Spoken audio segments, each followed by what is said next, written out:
আসসালামু আলাইকুম। তারা বাপ মেয়ে চলে গেল হঠাৎ করে রান্নায়। বললো কি চলো আমরা আজকে হালকা পাতলা কিছু রান্না করি। আমি কি রান্না করবো তোমরা হালকা পাতলা? না একটু কিছু রান্না করি। যেই বলা সেই কাজ, বাপ মেয়ে চলে গেল চুলার কাছে গিয়ে পেঁয়াজ দিয়ে তেলের মধ্যে পেঁয়াজ কুচি দিয়ে একদম সামান্য একটু হলুদ গুঁড়ো, একটু মরিচ গুঁড়ো, একটু লবণ দিয়ে কাঁচা মরিচ দিয়ে ভেজে নিয়েছে। আমি আচ্ছা যাচ্ছ যখন তাহলে ক্যামেরাটাও নিয়ে যাও, দেখি তোমরা কি রান্না করো হালকা পাতলা। তারপর শুরু হয়ে গেল তাদের মিশন।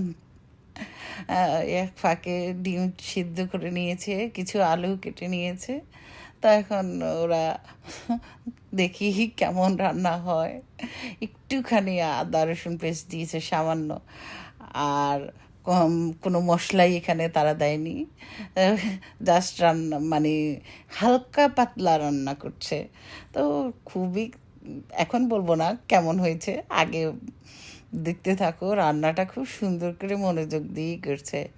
আমি হলে অবশ্যই এখানে গরম মশলা দিতাম, যে জিরার গুঁড়া দিতাম না, ওরা কিছুই দেয়নি। কিন্তু তারপরেও মাশাল্লাহ অনেক ভালো হয়েছে রান্নাটা। আসলে মাঝে মাঝে একটু চেঞ্জেস আসলে খারাপ কি।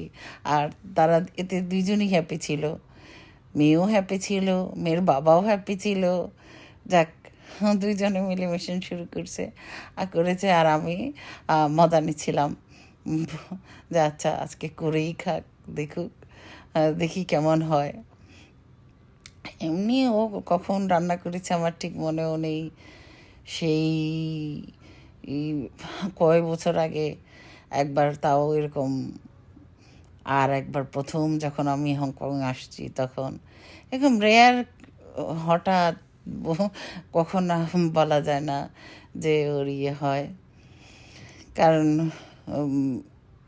রান্নাটা আসলেই করলে খুব মনোযোগ দিয়েই করে মনে হয়, রান্নার ইয়েতে বোঝা যাচ্ছে। যাই হোক, তারপর টমেটো স্লাইস দিয়ে দিল, ডিম দিয়ে সুন্দর করে কষিয়ে নিয়ে বাপ বেটি মিলে মিশন শুরু করে দিয়েছে। আমি তো খাওয়ার সময় তারপরে বলবো যে কেমন হয়েছে। আগে আমি তাদের হাতে ভিডিও করিয়ে নিয়েছি এবং পরে এখন ভয় করছি, দেখি তারা কীভাবে সম্পূর্ণ করে রান্নাটা।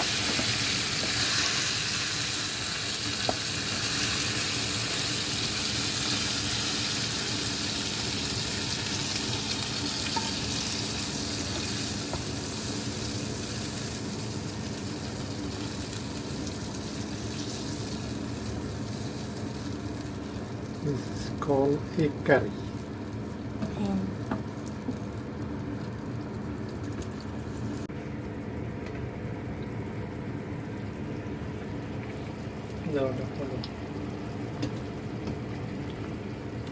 আমি কিন্তু জাল ইয়ে কম দিচ্ছি,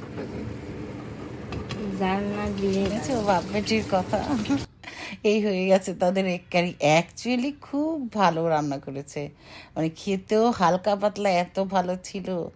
তো আল্লাহ হাফেজ।